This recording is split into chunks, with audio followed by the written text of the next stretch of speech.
Testing, testing, 1, 2, 3. 3, 2, 1. Test, test, test.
Okay, morning everyone. So today's topic is connection and healing. Let me explain why I put those two things together. So what happens at Bromley Mindfulness, which is where I teach in London, for those of you that aren't local,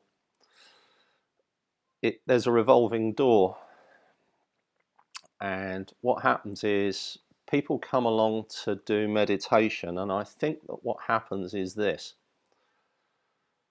looking at it from as the perspective of somebody in our culture with our cultural education and our training. Meditation isn't somewhere you go first. So in other words, if you're suffering, you'll do things like go to the doctor and so on. And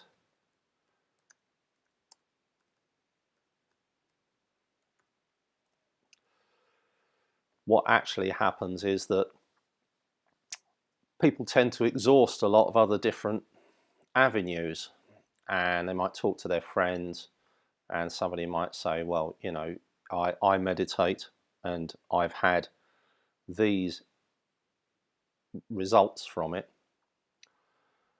I found it useful, so they turn up. And the way that I mean, meditation isn't for everybody, so a good half of the people that turn up don't come back because it's just not for everybody. And even if it is for you, it might not necessarily be for you right now. And of the people that stay, everybody's on a personal journey. I mean, you know, the entire world's on a personal journey. And hi there, Caroline. Nice to see you on board. And this personal journey, to get to a place of healing from a place of trauma, which is where pretty much we all are. And I know it's a bit of an overused term nowadays, trauma. So everybody's traumatized by their childhood and so on and so forth. And it gets bandied about a bit too much for my liking. But really, by the time somebody actually invests the time to sit down and meditate a certain number of hours a week and buy the books and come along to the classes and so on and so forth, there's a very good reason, and generally speaking, it's suffering. So people come along and they're suffering, and they find this new thing, and they meet the other people in the group, and they think, oh, there must be something to this, because if they'll say things such as, you know, how's this worked out for you? And then people describe their personal journeys. So the way I see it is everybody has this personal journey, and there are times that meditation can really help for many people. The number of people who are actually interested in the sort of meditation that I teach is small. 5% of our population says that they meditate. That's, well, they might do, but not very regularly. That's the actual reality of it. And how far people can go just dipping in every so often, I don't know. Maybe they're just waiting for the time that it works for them. And so for a period, the personal journey and the meditation practices go hand in hand. And for those students that stay for any period of time, what I observe is a change. And the change that I observe is one of connection with other people. One of my favourite Bromley mindfulness stories is, I can't remember who it was, a lady told me that she had joined this choir, and the choirs, it's a kind of franchise, I think, called Singology. So you've got these choirs all around the country. And then once a year, they all do a big gig. And they did a gig at the Royal Albert Hall. And she was standing in the front row looking out at 5,000 people, and 5,000 people were all looking back. And so she nudged the lady next to her and said, "Nervous?" The lady said, "Yeah." She said, "But I'm doing my breathing practices." And the person that told me the story said, "Yeah, so am I." She said, "I learned mine at Bromley Mindfulness." And the lady next to her said, "So did I." So what that is that's a story of a transformation of people whose comfort zone shrinks and shrinks and shrinks, and then they adopt this practice among others because, for instance, being a member of a choir is a very useful thing. It's very therapeutic, as is art, as is there's many therapies, and a lot of people go into therapy as well. So they're in a talking therapy, or there's a whole bundle of things that people do. Yoga's a big one. And so meditation and the practices that I teach, which is not just meditation, there's stress management and emotional regulation, they all work to make these individuals more resilient. So that's the thing to look for. The thing to look for is, are you capable of having difficult conversations? And I don't just mean, confronting people with what you think. It's more a matter of, are you prepared to step out of your comfort zone in connecting with others? And you look at that on a scale of 1 to 10. 10 out of 10 is the fearless person who will walk up to anybody and speak to them, and the 1 out of 10 doesn't leave home. Where are you on that scale? Now the thing is it's not a linear process. You're not just going. Sorry, it's that way. You're not just going to improve consistently and continually and become braver and push out your comfort zone. There'll be times where you feel wounded and you step back from the fray. But as so long as there are some practices that help you connect throughout all of this, you will make progress. And that progress is a connective progress. So what actually heals us is other people. Nature can be healing as well, but at the end of the day, we're social animals, so what we want to be able to do is to connect with other human beings. And that is the measure of it. So that's, if you want to measure your practices, am I successful? Am I growing? Is my is what I'm doing working for me? Ask yourself whether you're connecting or not.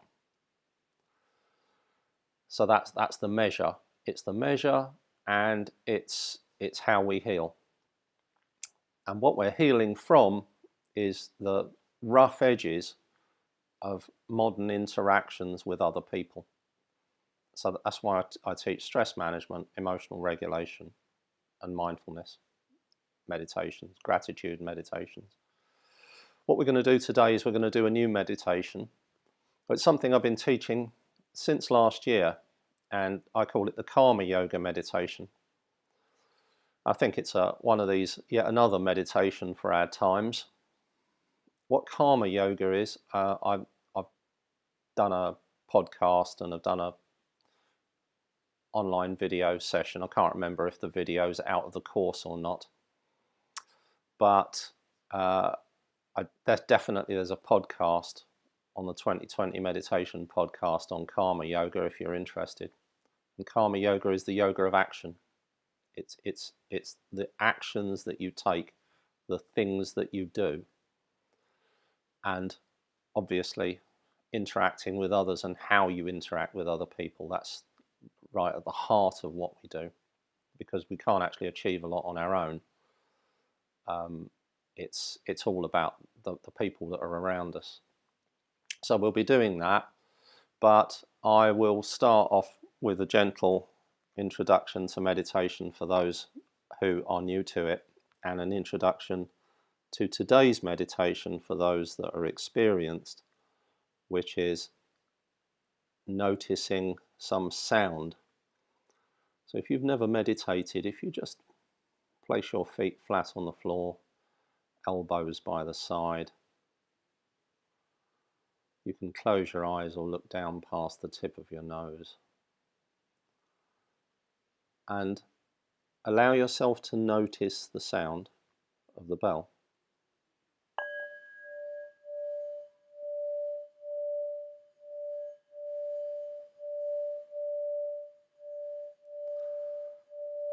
And very specifically, you're noticing the sound of the bell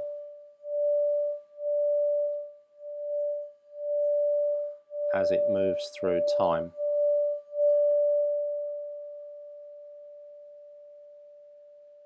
Noticing the sound of the bell moving through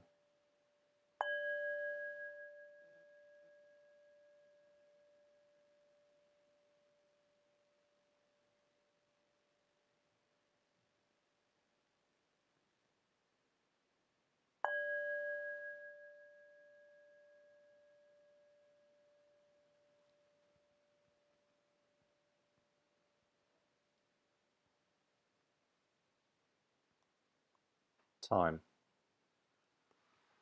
That process of connecting is the first point of connection.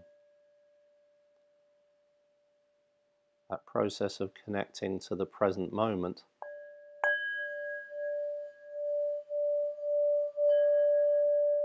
is where all connection begins. It's where all healing begins.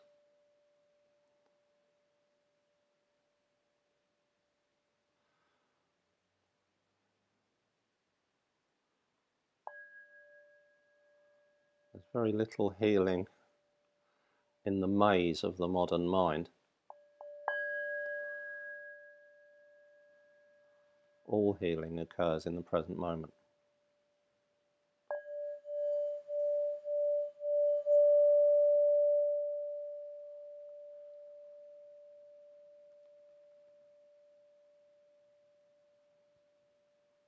And allow yourself to notice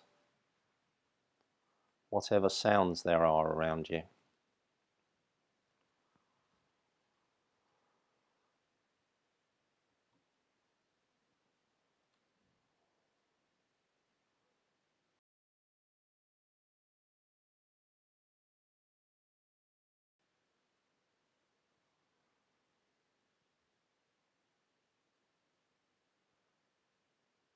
There could be voices in the building, movements, the sound of your voice, the sound of my voice. You may be able to hear your breathing. There might be traffic, neighbours.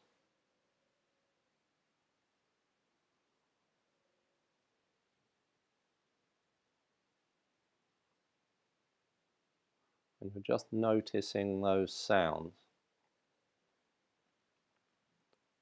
moving through time.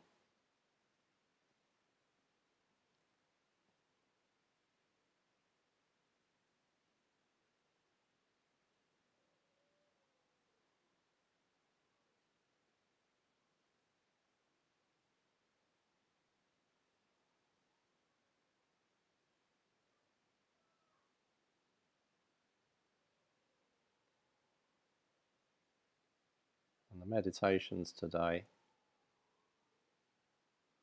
are going to be healing meditations, because connection is healing and we connect first with the present moment, then with our body,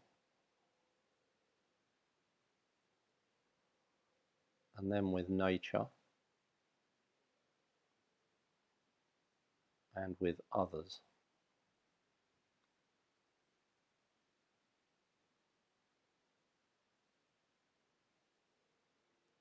We're opening the boundary of our awareness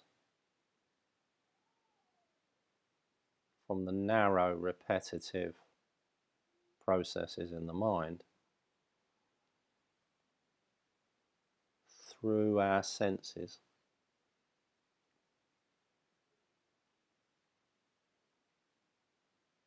to nature, to others, and to the universe.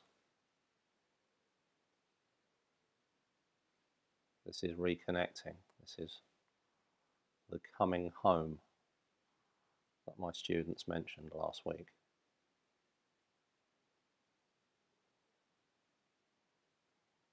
So right at the center of all of this is a tiny movement.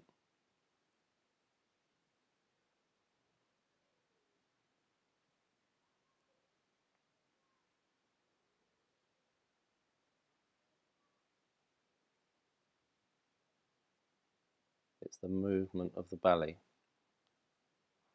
rising and falling.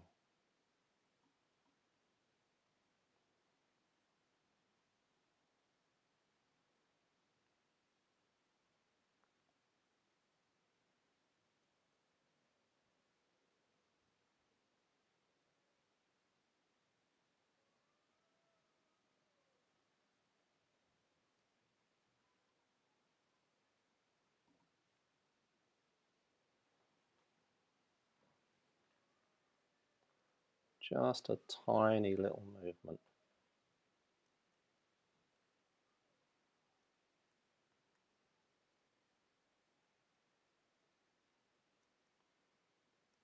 And that's all you're doing. You're just noticing that movement.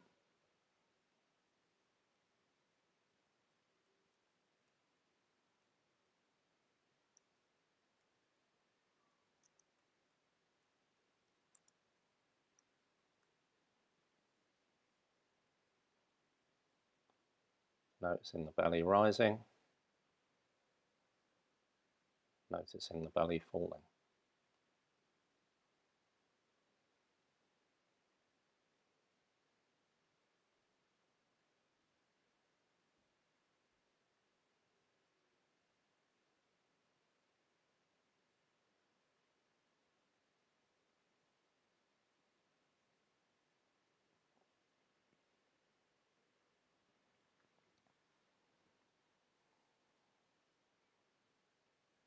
There are no goals or expectations with this.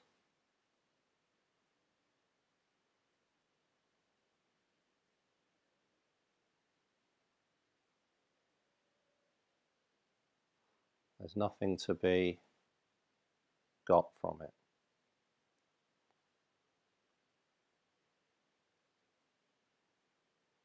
We're just connecting with the present moment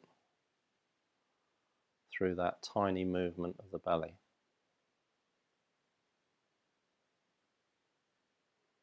Belly rising, belly falling.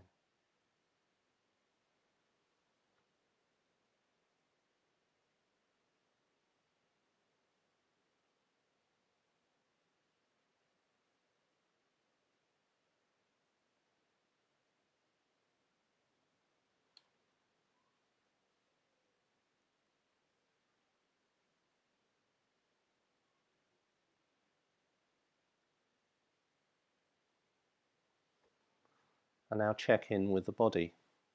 So this is how we connect to the body.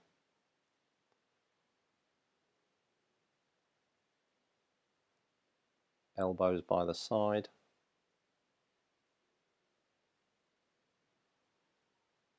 Head balanced comfortably on top of the spine.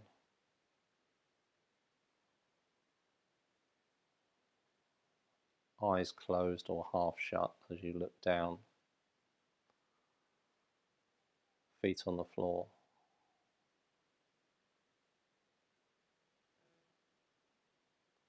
And at the center of it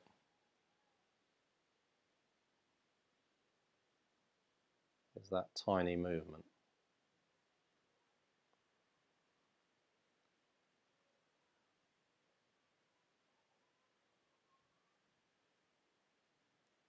Belly rising,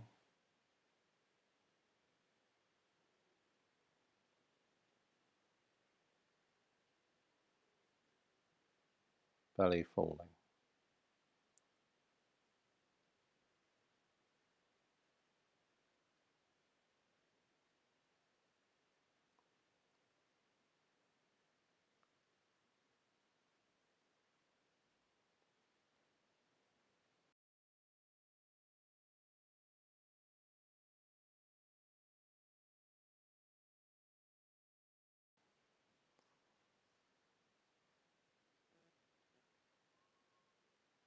So now thoughts arise and sounds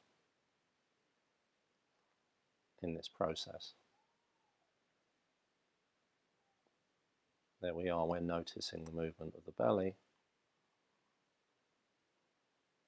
but thoughts arise and there are sounds and we're aware of them. And so while we're noticing the movement, all we're doing is waiting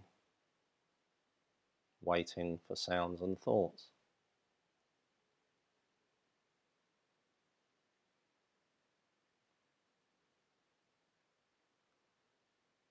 When a sound or a thought arises,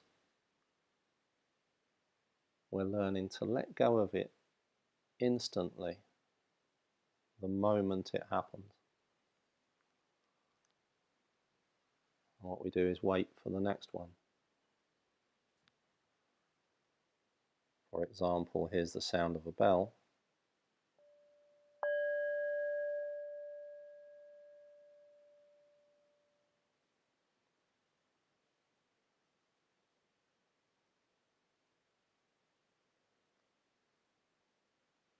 And you're just waiting for the next bell to be rung.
Now do the same thing for thoughts.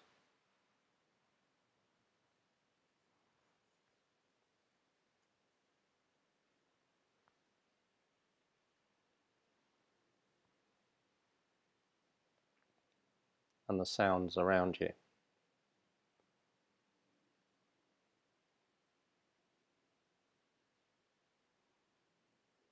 Just listening and waiting.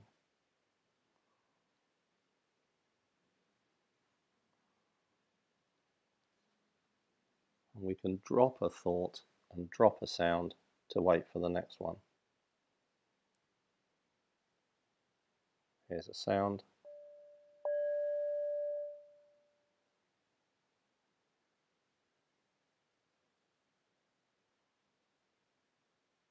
Another one.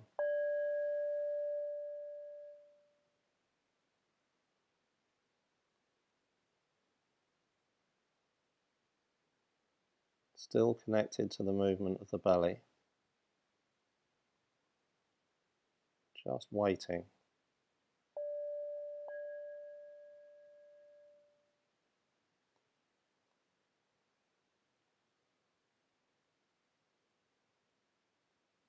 Resting.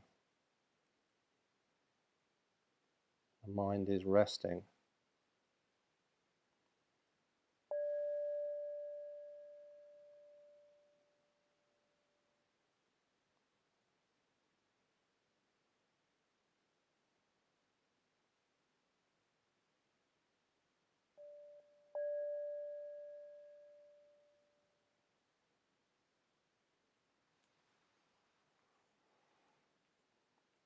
Now we can choose whether we want to wait for thoughts to arise or whether we want to wait for sounds to arise.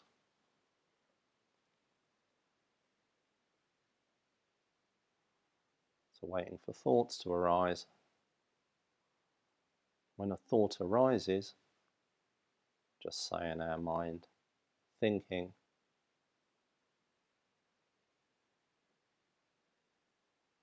and waiting for another thought. Another thought arises. We say in our mind, thinking.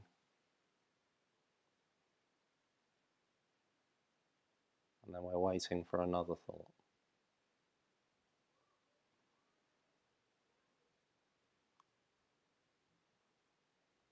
And we're resting in between thoughts. And we can do the same thing with sounds.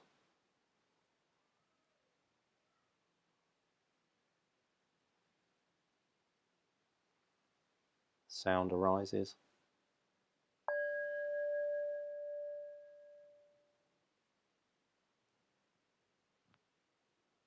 And then we're waiting for the next sound.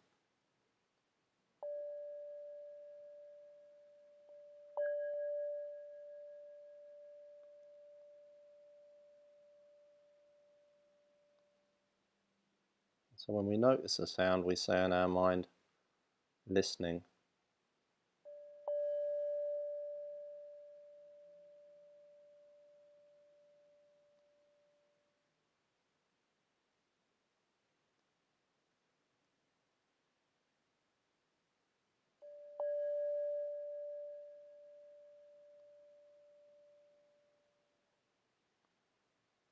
Listening.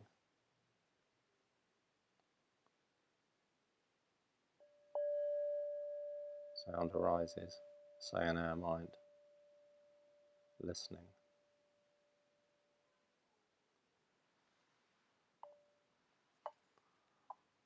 Now you can choose in this meditation, the Karma Yoga meditation, you can choose whether you want to wait for sounds or whether you want to wait for thoughts. And that choice is not an instant process. So there's yet more waiting. We allow the mind to choose. Does the mind want to choose to wait for sounds? Or does the mind want to choose to wait for thoughts?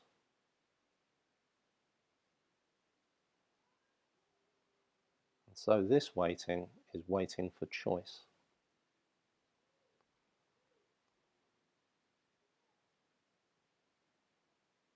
Waiting for the choice to arise.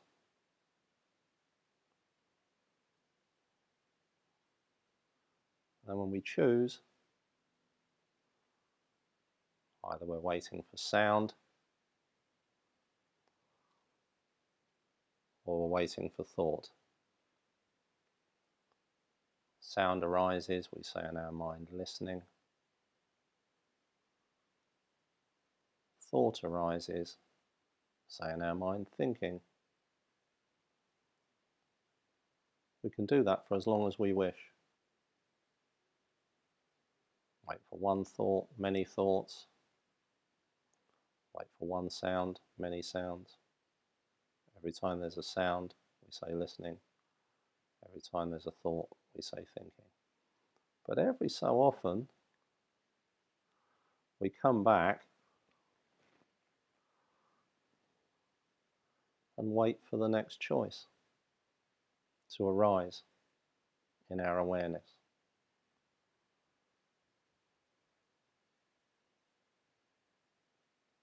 And the choice is, do we listen for thoughts or do we listen for sounds?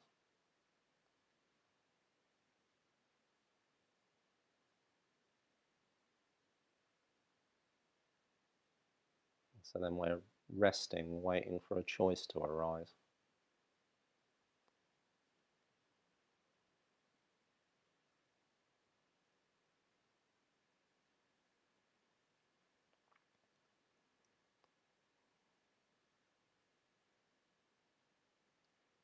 And we repeat this process,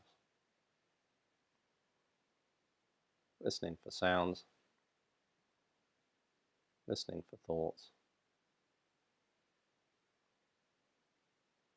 and then going back to wait for the mind to choose whether to listen for sounds or listen for thoughts.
This is a gentle cycling of the mind.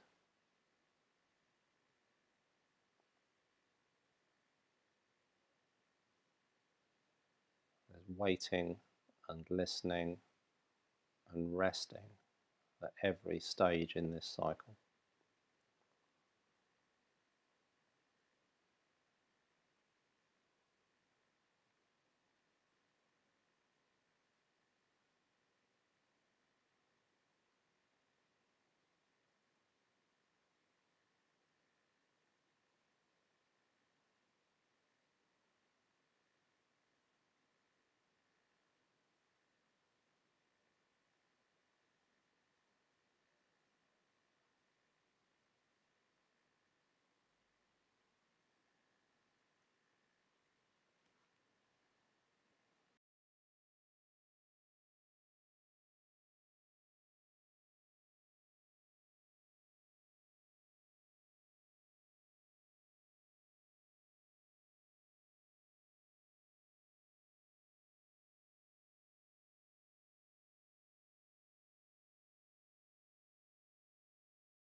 Now just coming back to sound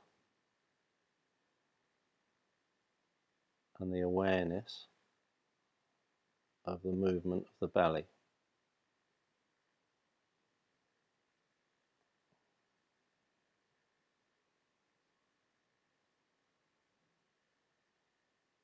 Noticing sound arising and passing.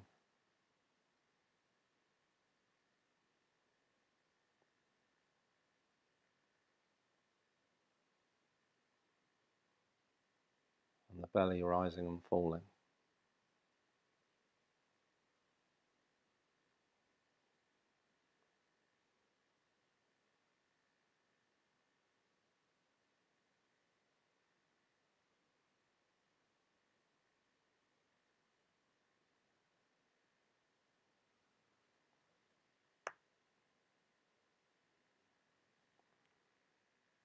So this is just resting. We're resting the mind.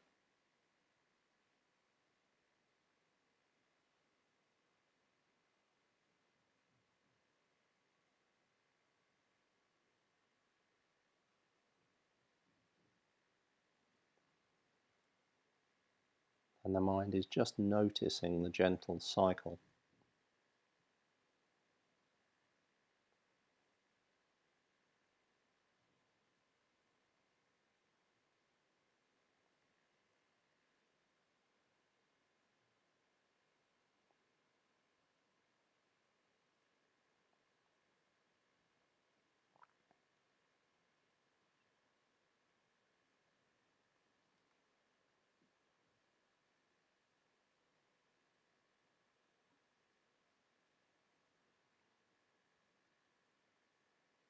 Again, checking in with the body.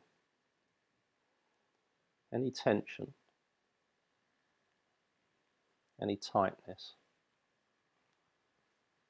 just let it out on the out breath. So you're noticing if your head's balanced comfortably, if your elbows are by the side. If they've tightened up, just breathing in normally, breathing out, just letting the tightness out.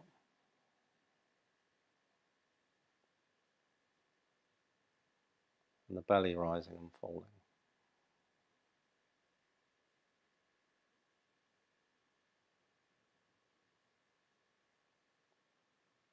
And you can say in your mind, rising,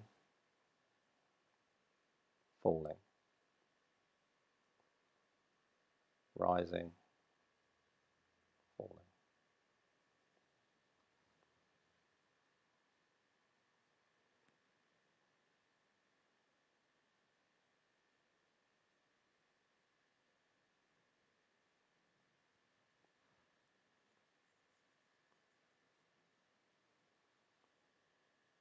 And noticing the present moment moving through time.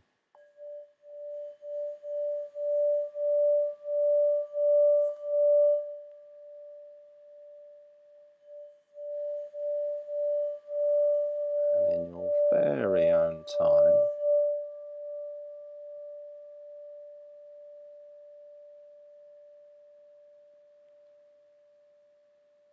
gently, patiently, return your attention to your surroundings.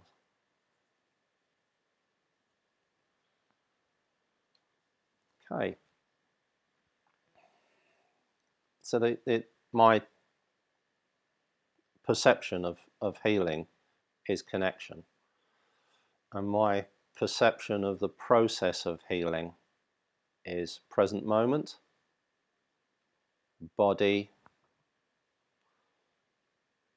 everything, and everybody, and every being. There is an emotion attached to connecting to every being. Bees, cats, foxes, human beings, rats, insects. It's in here. That's how we connect. Trees, grass, the air that you breathe, there's an emotion. and you're feeling it in your body. So connect to the present moment, connect to your body, and then connect to everything else. And that wash, rinse, repeat. Gets uncomfortable, come back to the present moment, back to the body, go back out, reconnect, difficult, wash, rinse, repeat, keep going. That's it. It's called living. Right. So I hope you found that useful. Robert's insight into healing and connection.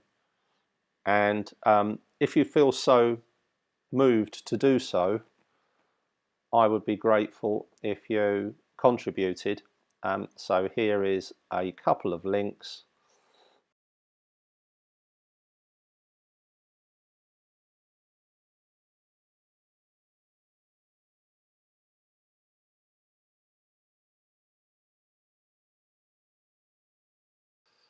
Yeah, so try again. 2020meditation.com/payments. You can make a quick payment there if you feel that you have benefited from today's class. I'd be very grateful, and then it allows me to continue doing what I'm doing. So thanks everybody. That's it for today. Mindfulness-based resilience course group training tomorrow night at 7 like usual. I will send out the links via the usual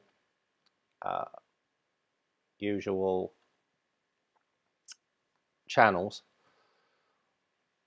Also, I'd love to hear back from you about the karma yoga meditation. To be fair, it's a bit advanced. So yeah, I mean, if you just want to ping me through WhatsApp or any other Facebook Messenger, whatever it happens to be. I'll also put this on the 2020 meditation Facebook page, and you'll be able to add into the comments how you found it to be. Okay, so thanks everyone. Have a great weekend.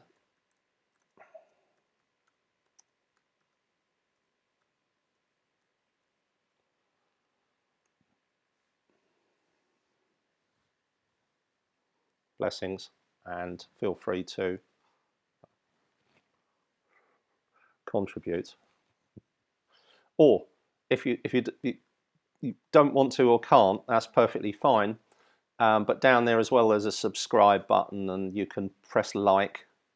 That's all good stuff. And yeah, there you go. And if you want to be notified about these sessions through YouTube, you can also, there's a notification bell once you've subscribed, and then it will tell you when there's a live